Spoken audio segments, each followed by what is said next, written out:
When we talk about Guillaume Brisebois, like we are going to be in this video, we have to talk about the long-term game, and just what we could define as the plan for Brisebois going forward. Brisebois was drafted in the 2015 draft. This is the Besser draft, in the 3rd round, 66th overall by the Canucks. He wasn't taken with our 2nd round pick because we didn't have a 2nd round pick that year. But the thing is, Trevor Linden and Benning did say that had they had a 2nd round pick, they would have picked Brisebois with it. So the fact that he dropped over to the 3rd round was a blessing to them, and they made it seem to the Vancouver Canucks fanbase that, yeah, he was really, really highly touted, and he was talented enough to go in the 2nd round. So that was all fun and good. In Brisebois' draft plus 1 year, playing for the Acadie Bathurst Titan, he grabbed himself 26 points in 52 games as their captain. It was a bad team, everybody knew it was a bad team, so all the Vancouver Canucks fans looking at this kind of went, okay, he's our prospect, he's their captain, I hope he's got a good future ahead of him because if he stays with this team, he's certainly not going to show off the best of his abilities. That's why, in 2016-17, he started off with the Charlottetown Islanders, he requested a trade over there, he served as their captain in this season of QMJHL hockey, 47 points in 61 games played for the 19-year-old defenseman at the time, and at this point everyone was like, okay, he's got himself a better team, he proved himself a little bit more, he was a plus 35 in 61 games, 4 points in the playoffs, alright, that's pretty good, let's sign him to a contract. And that's what we did.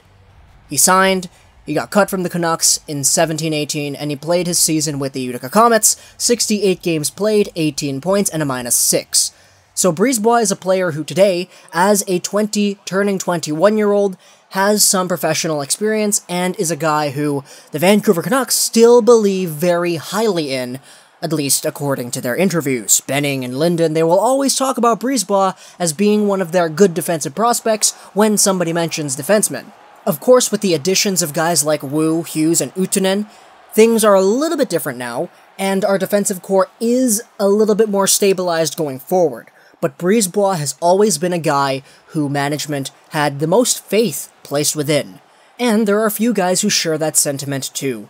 Take a look at what TVA reporter Renaud Lavoie had to say about Brisebois. He talks about how he's seen him play twice, and the reports are great, and he was impressed. There's no need to rush Brisebois. If he doesn't start the season with the Canucks, he will most likely finish it there. Give him some time, and the fans will enjoy his play.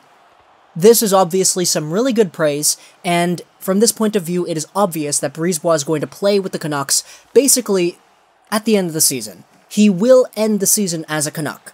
But there are a lot of other perspectives, taking a look at Botchford, Patterson, and whatnot, a lot of fans as well, who just don't understand the hype.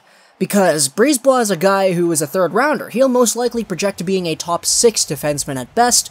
It's kind of weird, so to say, to take a look at all this praise that's being divulged into this player. And that's fair too, because obviously he is a 3rd round pick. We can't expect every 3rd round pick to make the NHL, just take a look, Cole Castles by the way, but Brisebois is a guy who everybody who's seen him play has great things to say about him. All the guys over there in Quebec who've seen him play before, they have nothing but praise for his calm, Dan Hamhuis-like style of play. He makes good decisions, he rushes the puck up nicely, good breakout passes, and he's smooth in collecting himself in the defensive zone. That's a guy who the Vancouver Canucks would probably like to have stabilizing their defensive core in the future. But at the same time, it's also equally ridiculous, to be honest, to place a grand amount of expectations onto Brisebois. Thinking of him as a guy who will definitely make the NHL, will definitely be a top 4 guy, will definitely make a power play and the penalty kill much better with him on it than off it, it's kind of ridiculous. But at the same time, he is a player who we do have faith in, and we should have faith in because he's progressing upwards. If we see him in an NHL uniform, it will most likely be within the next year. And I doubt he makes the team out of training camp in September. That's not what's going to happen here. But due to our defensive coverage, our defensive depth, and our, let's face it, our dance with the injury gods, we will most likely see Brisebois at some point in 18-19. But for now, all we gotta do is just take a step back, and let time do its thing. He's almost 21, so he's got a lot of room to still develop into a good NHL defenseman, and for the most part, I think he will eventually make the NHL one day. It's just that this is the transition period. We'll see him in the Utica Comets system, and then eventually making his way up into the NHL as soon as, let's say, June of 2019. I have expectations for him, but I don't want to say that he's a core member of our defensive core going forward, because that would honestly be kind of ridiculous. Hope you guys enjoyed this video. Plus, International Gaming, and bye.